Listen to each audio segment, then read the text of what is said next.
You know what I mean? Like, this shit's fucking wrong. Now, again, he might not be doing that. This could just be him talking on Twitter. It could absolutely just be him talking on Twitter. So if that's the case, none of this applies. All right, Jesse on Fire, welcome back to the channel. Okay, I have to do this video, man. I can't, I got to ask this question to everybody. What kind of person is Conor for real? Like, seriously. Like, this is like a serious question. I know he is incredible at promoting fights. I know that he is incredible at stirring up controversy. And I realize that he is incredible at gaining attention. And he uses every single fight that is happening at the time to do exactly that. Now, I have questions as to whether or not it is always him that is running his own Twitter. Because if I base my opinion on Conor solely on when I see him on camera, aside from that one aerial interview where he, was drinking or whatever, like when he's sober and on camera, he seems like a genuinely good dude. Regardless of what part he's playing, what he's doing, I've never seen Conor on camera where I'm like, you know what, dude? Well, just the opposite. I'm like, I really like this guy. Like, I really like this guy. Every single time I've ever seen him on camera, I've been like, wow, he's awesome. And obviously, his life, the things he's accomplished, the things he's done as a fighter have always been inspiring to me. But then, like, he does this stuff, like, primarily through Twitter, where I'm like, dude, is this guy, like, you know what? Like, I honestly, I can't connect these two people, which is why I have to ask, is it him on his Twitter? Because what he's doing right now with the BMF thing and then the Nate Diaz thing and this Michael Chandler thing, I'm like, this goes against everything that I respect on a man-to-man basis. That's basically where I'm at. Okay. And I'll tell you exactly what I mean in a second. Okay. Cause I'll show you what he said on Twitter about Nate Diaz, about Jake Paul, about like Michael Chandler, Gaethje, BMF, all that. And I'm just like, this is one thing, I can't let this slide, dude. I can't. I love Conor, dude. I've defended Conor across the board. When he's accused of this stuff, I immediately come to his defense. When he does this, I defend him. But this, I can't defend this, dude. I'm sorry. I can't, because it goes against one of the most, pivotal principles that I live my life by. I can't do it, dude. And I'll tell you exactly what that is in a second as we rock and roll. I'm about to leave. We're going down to the Jake Paul and Nate Diaz fight tonight. We're going to be at Fighter Hotel. If you know where that is, then you know where I'll be. And then tomorrow we are, if I'm not mistaken, my section is 210. So if you want to come say what's up, we'll be in section 210. Front row. Yeah, I mean, dude, listen, anyway, also, if you don't mind subscribing to the channel, that would be amazing. I work really hard. I just ask that people subscribe if they're going to watch my stuff. All right, so what are we talking about and why is this bothering me so much? Okay, so obviously I'm going to certainly acknowledge that Chandler is my boy. I really like this dude. He's a buddy of mine. We talk, we don't just I will acknowledge that in advance, okay? But it doesn't matter, okay? That really doesn't matter. Because when I saw this tweet, I literally was just like, dude, really? Really? Okay? So Conor puts out a tweet, regardless of that nonsense match, me and Nate will be completing the trilogy. Awesome. Completing the trilogy. Good. That's awesome. Obviously I have no issue with that. I would love to see them complete the trilogy. Good. I'm going to go grab the BMF belt right quick for us to compete for it in the trilogy. Fuck Chandler. And I'm like, dude, he's serious about this? He's serious. And I'll tell you exactly why I have such a huge problem with this. Because once he just outright says, he's like, fuck Chandler, I want to go get the BMF belt. Let's go. It's like, dude, this sounds like he's serious. And it's like, dude, okay. So what principle does this violate for me personally? Dude, you made a commitment. You gave your word to this dude. Now, whether you realize it or not, or, I don't know what the world looks like to Conor. It's like he's won at every level. He's super wealthy. He's killing it everywhere, whatever. He does have incredible pull in the industry. And so if he wants to just go, you know what? Yeah, I agreed to fight Chandler. I agreed to do Ultimate Fighter and fight Chandler. And, that sounded like a good idea then. But now Gaethje has the BMF belt. And so, I kind of want to go win that instead. Like, I understand that. It's like, man, that's a better deal right there. It's like, all right, you know, I could see that, as long as you're willing to just completely forget about the fact that you gave your word to this guy.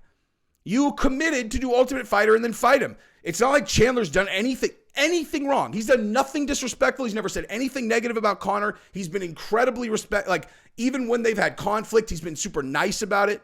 You know, it's like, and you're just going to better deal him? You know, like, you're just like, oh yeah, but now the BMF belt's there. It's like, what does a guy's word mean? And this is what I'm saying. So here's what I want to, you know, like, lay out here. It's like, Chandler's not 26 years old. Okay, Chandler doesn't have that. He's 36, dude. Okay, he's 36. Everybody knows what that means. Does he have 10 years left in the game? No. Does he have 5 years left in the game? Probably not. He have 3 years left? Probably. Something like that. He can't sit around and wait for a year for a guy who has already made all of the money in the world, has already won at every level, and he's just sitting there waiting because you committed to him, and you can't get the fight done because of you saw it or whatever, this and that and the other, and then and then it's just like, oh, you know what, I'd rather just go fight Gaethje. And Chandler's like, wait, what? And so what's Chandler supposed to do, dude?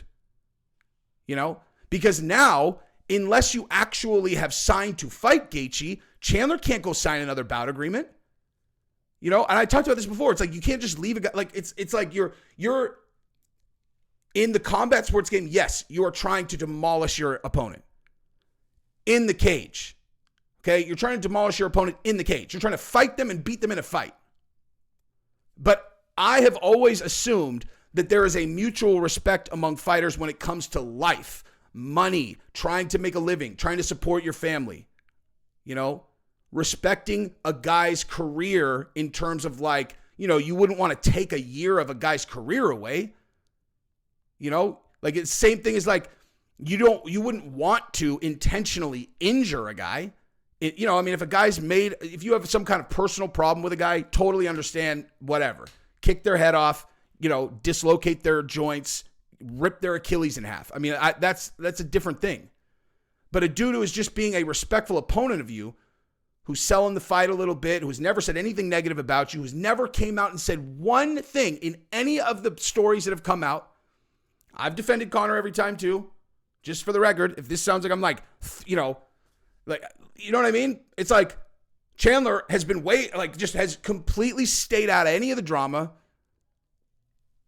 And nonetheless, it's like, you're just gonna hose him like that, like, just because, like, you could go get the Gaethje, and you're not even signed to fight Gaethje. So now Chandler, like, left and, you know, here's the thing though. This is what he might be doing. Okay, it's possible that whoever runs it might not even be Conor, dude. That's the thing. I've said this a million times, that I don't know if it's actually Conor running his own Twitter all the time. Obviously, sometimes it is, and sometimes I think it's not. So maybe he has some guy that has carte blanche to say whatever they want on Twitter to keep Conor in the mix, to make sure that he tweets, you know, around the events and keep people talking about him. Because in the event that is the case, and you just had Gaethje win the BMF belt, and then you have Nate Diaz fighting right now, ipso facto, triangulate that. This is the exact right thing to do to stay in the mix, of course. And it's possible behind the scenes it's total nonsense, and he's going to fight Chandler, and this is just all talk to keep him in the mix. Totally plausible. I would even say likely. And so if that's the case, then I take everything I'm saying back. If that's the case and all they're doing is talking, I take it all back. I think that they're implementing incredible strategy. But if that's not what this is, he's seriously just going to better deal Chandler and then just go fight Justin Gaethje, dude, fuck that shit, man. You know what I mean? Like, just because you can doesn't mean you should. Like, listen, dude, you go into Ultimate Fighter, a couple contestants get booted off. I have no idea if that's true. Let's just say, for example's sake, that was true. The Conor comes on, he's like, look, man, I got 2 guys with me, I want them on. That's fine, dude. You're helping your own guys. You know what I mean? Like that, I will defend that all day. If I was in his position and I had 2 guys that were prospects that I train with every single day, where I can literally help their career. Like, I can go like this. I can be like, look, I'm going to leverage my position to help my guys, the guys that are on my team that I love, that I would die for. I will put them in a position to succeed. I would do that all day. Totally. I'll defend him all day. He doesn't know these guys. You know, these guys are getting kicked off. Yeah, of course they're on the same journey trying to make it, but you don't fucking know them. They're not on your team. You know, it's not like fuck them, but it's like, you know, I don't have room in my heart to care about every single person. These guys I love. I'll put them in. Those guys are out. That I will defend, you know. But this benefits no one except Conor. And the BMF belt doesn't mean anything really. You know what I mean? Like, dude, if you go fight Chandler, that fight does just as well as a fight against Gaethje. And if you go fight Nate Diaz in the trilogy, it does just as well as any other thing. Like, you're going to completely screw this dude who you did the whole show with. You partnered with him. You guys are business partners. That's the whole thing that I like. That's the reason why this aggravates me so much is like, at a certain point, you have to understand that this is a business. Like, these guys agree to fight. Now, if they're mortal enemies and they agree to fight, that's one thing. If they are two guys who are not mortal enemies and they agree to do the Ultimate Fighter together, and then they do this show, and it's all leading up to a fight, and then after you're done filming, you go party your ass off, you go around to Ibiza, you go to Spain, you go do all this shit, and then you just kind of look around, you're all, you know, it would be a better deal is if I just completely don't live up to my obligation that I agreed to over here, and I just go fight this guy because it seems right now like a better option. You know? Fuck that shit, dude. That shit's wrong. You know what I mean? Like, this shit's fucking wrong. Now, again, he might not be doing that. This could just be him talking on Twitter. It could absolutely just be him talking on Twitter. So if that's the case, none of this applies. That's what I got.